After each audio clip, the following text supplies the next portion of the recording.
നമ്മൾ അമേരിക്കയുടെയും അല്ലെങ്കിൽ ലോകരാജ്യങ്ങളുടെ കാരണം നമ്മൾ കരടായിട്ടുണ്ടെങ്കിൽ നമ്മൾ സെൽഫായിട്ട് അസേർട്ട് ചെയ്യാൻ തുടങ്ങിയെന്നുണ്ട്. ഈ അസേർഷൻ എങ്ങനെ വന്നു? മുമ്പ് നമ്മൾ ശരി ചേരാൻ നേരത്തിൻ്റെ കാലഘട്ടത്തിൽ ആ രീതിയിൽ സെൽഫായിട്ട് നമ്മൾ അസേർട്ട് ചെയ്തിരുന്നു. നെഹ്റുവിൻ്റെ ആദ്യഘട്ടത്തിൽ. അത് നെഹ്റുവിൻ്റെ കാലഘട്ടത്തിൽ ഇന്ത്യനെ ഇവർക്കൊന്നും ഇഷ്ടമായിരുന്നില്ല.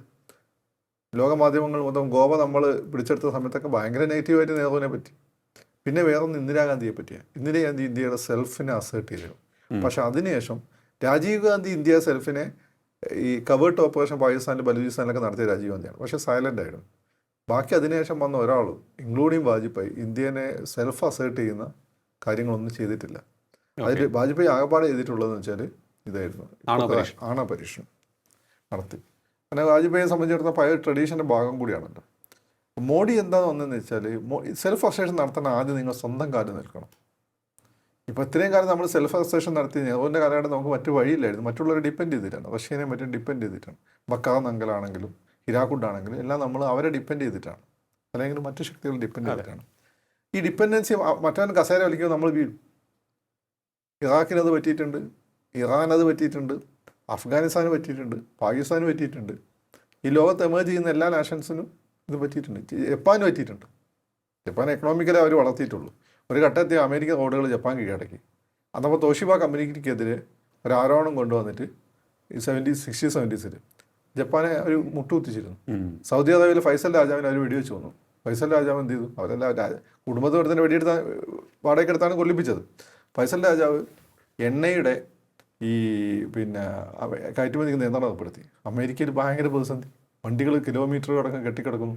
സാധനങ്ങളുടെ വില കൂടി. ഫൈസൽ രാജാവിനെ കൊന്നത്. പക്ഷെ അന്ന് കേട്ടത് പരിഷ്കരണം, സൗദി അറേബ്യയിൽ പരിഷ്കരണം കൊണ്ടുവന്നതിന് കൊലപ്പെടുത്തി എന്നുള്ള നെറേറ്റീവ്. അത് നെറേറ്റീവ്, ആ വേർഷൻ എങ്ങനെ വരിക? ഇപ്പം നരേന്ദ്രമോദിനെ കൊന്നാൽ എന്താണ് വേർഷൻ വരിക? ന്യൂനപക്ഷങ്ങൾ അടിച്ചാൽ മൊത്തം തന്നെ സംഭവം അതല്ല, അവരുടെ അജണ്ടയ്ക്ക് നിന്ന് കൊടുക്കാത്തതിനായിരിക്കും. മനസ്സിലായോ? അതങ്ങനെ വരുള്ളൂ. അപ്പം ഫൈസൽ രാജാവിനെ കൊന്നുകളഞ്ഞു. അപ്പം സ്വന്തം കാലിൽ നിന്നിലെ പ്രശ്നം ഇത് മോഡിക്കറിയാം, നെഹ്റുവിനറിയാം. നെഹ്റു അതാണ് പഞ്ചവത്സര പദ്ധതിയിൽ മൂന്നാമത്തത് സ്വയം പര്യാപ്തത.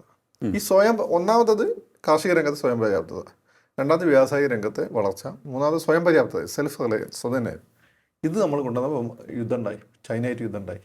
ഇന്ന് നിങ്ങൾ ചൈനയായിട്ട് യുദ്ധം ഉണ്ടായി എന്നുള്ള കാര്യം നിങ്ങൾ എടുത്ത് പരിശോധിക്കുമ്പോൾ അടുത്ത് അമേരിക്കയിൽ നിന്ന് ഡീക്ലാസിഫൈ ചെയ്ത ഇൻഫർമേഷൻസ് വന്നിട്ടുണ്ട്. അമേരിക്കയാണ് പറഞ്ഞത് ചൈനക്കാട് പോയി അടിച്ചോ, ഞങ്ങൾ സഹായിക്കില്ല. പിന്നെ അത് കഴിഞ്ഞിട്ട് പാകിസ്ഥാനായിട്ട് യുദ്ധം ഉണ്ടാകുന്നു. പാകിസ്ഥാനെ നിയന്ത്രിക്കുന്ന ആരാ? അമേരിക്ക. അപ്പോൾ നമ്മളെ സ്വയം പര്യാപ്തത ഇല്ലാതാക്കുക എന്നുള്ളത് അല്ലെങ്കിൽ നേരെ മറ്റേ രണ്ടും അച്ചീവ് ചെയ്തു. കാർഷിക രംഗത്ത് വ്യവസായ രംഗത്ത് നമ്മൾ മുന്നോട്ട് ചെയ്യും.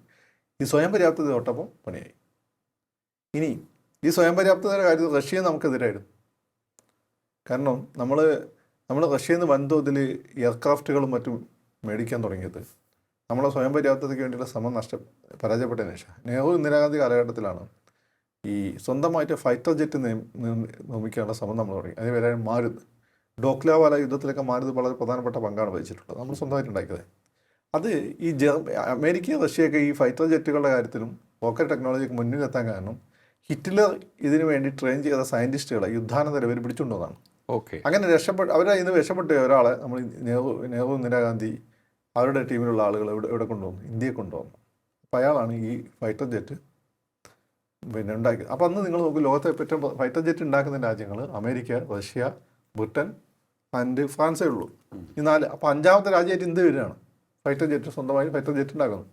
അങ്ങനെ നമ്മൾ ഉണ്ടാക്കിയ മാരുതിൻ്റെ പ്രശ്നം വെച്ചാൽ അതിൻ്റെ 1 മാക്ക് സ്പീഡേ ഉണ്ടായിരുന്നുള്ളൂ. 1 മാക്ക് പൂർണ്ണമായിട്ട് എത്തില്ലായിരുന്നു. അപ്പം അതിൻ്റെ എൻജിൻ്റെ ത്രസ്റ്റ് കുറച്ച് കുറവായിരുന്നു. അപ്പോൾ നമ്മൾ എൻജിൻ്റെ ത്രസ്റ്റ് കൂട്ടാൻ വേണ്ടിയിട്ട് നമ്മൾ ഈജിപ്തിന് നല്ല എയർഫോഴ്സ് ഉണ്ട്. ഈജിപ്തിൻ്റെ സഹായത്തോടു കൂടി നമ്മൾ ശ്രമിച്ചുകൊണ്ടിരിക്കുകയായിരുന്നു. അപ്പോൾ ഈജിപ്തിൻ്റെ അവിടെ ഒരു ഹാങ്ങറിൽ ഇപ്പോൾ ഈജിപ്ഷ്യൻ സയൻറ്റിസ്റ്റുകൾ കൂടിയിട്ട് എൻജിൻ നിർമ്മിക്കാനുള്ള ശ്രമം നടത്തിക്കൊണ്ടിരിക്കുകയാണ്. ആ സമയത്താണ് 7 ഡേ വാർ ഉണ്ടാകുന്നത്. ഇസ്രായേൽ ആ ഹാങ്ങർ ബോംബ് ചെയ്തു. സത്യത്തിൽ ആ യുദ്ധം ഉണ്ടാക്കി തന്നെ ആ ഹാങ്ങർ ബോംബ് ചെയ്യാൻ വേണ്ടിയിട്ട്. കാരണം അതാണ് ഇസ്രായേൽ. എന്നാൽ ഈജിപ്റ്റ് എന്ത് ചെയ്യും, ഇന്ത്യ എന്ത് ചെയ്യും, ഈ സാധനം ഉണ്ടാക്കും. ഫൈറ്റർ ജെറ്റ് ഇപ്പം നമുക്ക് ഫൈറ്റർ ജെറ്റ് എഞ്ചിൻ ഉണ്ടാക്കാൻ പറ്റിയിട്ടില്ല. ആലോചിച്ചു, നമ്മൾ എഞ്ചിൻ്റെ പാർട്സ് പല കാലങ്ങളും ഫ്രാൻസിൽ നിന്നൊക്കെ മേടിക്കുന്നതാണ്, തേജസിൻ്റെ. അതെ. അപ്പം അത് കഴിഞ്ഞിട്ട് അതോട് ആ പ്രൊജക്റ്റേ നമുക്ക് കളയേണ്ടി വന്നു.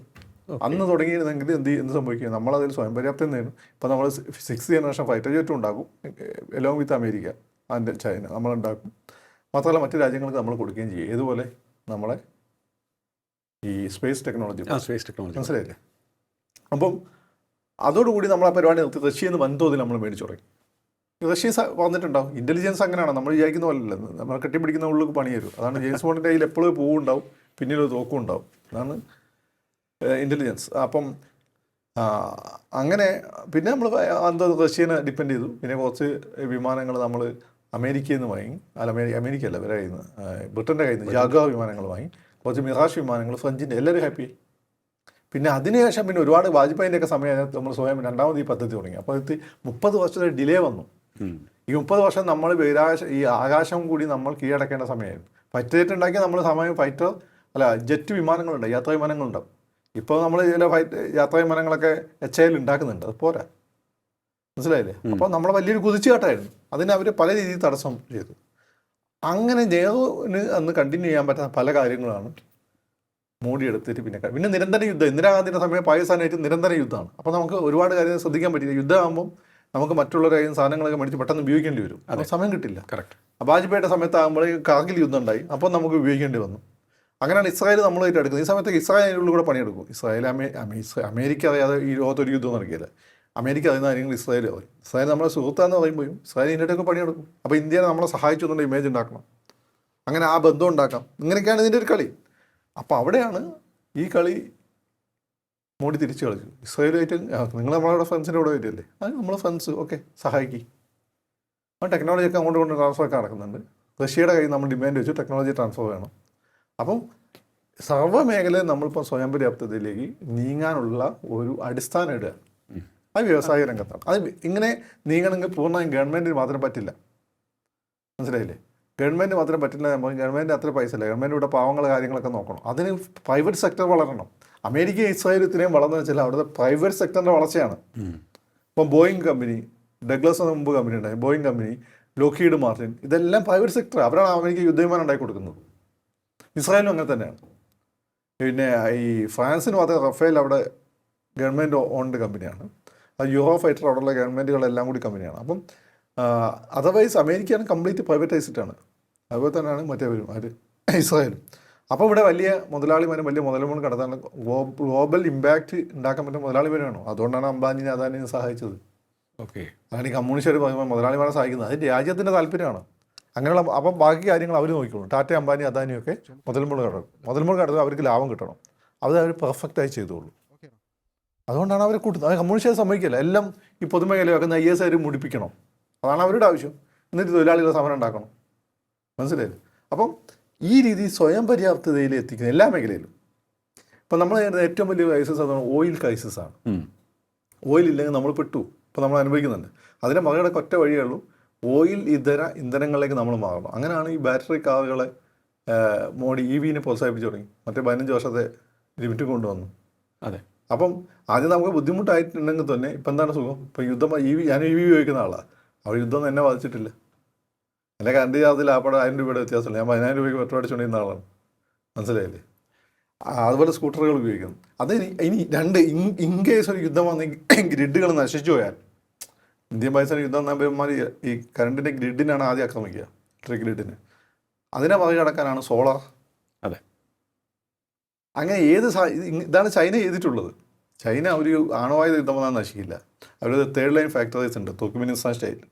അവിടെ ആണവായുധങ്ങൾ പോലും ഏൽക്കില്ല. മലഞ്ചെരുവുകളിലൊക്കെയാണ് ഈ ഫാക്ടറി നഗരങ്ങൾ ഉണ്ടാക്കി വെച്ചിരിക്കുന്നത്. അങ്ങനെ നമുക്ക് പറ്റില്ല. ചൈന അന്നേ അങ്ങനെ ആസൂത്രണം ചെയ്തു. പക്ഷേ നമുക്കിത് പറ്റും, സ്വയം പര്യാപ്തത. അതെ. മനസ്സിലായോ? അപ്പോൾ ഈ ഇന്ത്യയെ സ്വയം പര്യാപ്തതയിലേക്ക് നയിക്കുന്നു മെയ്ഡ് ഇൻ ഇന്ത്യ. അതെ. അതുപോലെ തന്നെ ഈ ഡിജിറ്റൽ ടെക്നോളജി സാർവത്രികമാക്കാനുള്ള ശ്രമം. പിന്നെ അതുപോലെ രാജ്യത്തെ തകർക്കുന്ന സോഴ്സിനെ അതിൻ്റെ വേരുകൾ കണ്ടെത്തി, അതാണ് നോട്ട് നിരോധനം. നോട്ട് നിരോധനം നമ്മൾ ഇത്ര പൈസ തിരിച്ചെത്തിയില്ല, പരാജയം ഞാനും പറഞ്ഞിട്ടുണ്ട്. പക്ഷേ അതിന് വേറെ അജണ്ട. അപ്പുറത്ത് പാകിസ്ഥാൻ തകർന്നു. കാരണം ഇന്ത്യൻ കൗണ്ടർഫീറ്റ് കറൻസി അടിച്ച് അതിൻ്റെ പുറത്ത് സാധനങ്ങൾ മേടിച്ചു, അത് ഇന്ത്യയിലേക്ക് പമ്പ് ചെയ്തു. അങ്ങനെ പമ്പ് ചെയ്തിട്ട് ഈ എല്ലാ സ്ഥലങ്ങളിലും ഈ പറയുന്ന കുറേ മുസ്ലിം നക്സൽ എക്സ്ട്രീമിസ്റ്റ് മൂവ്മെൻറ്റുകളുണ്ട്.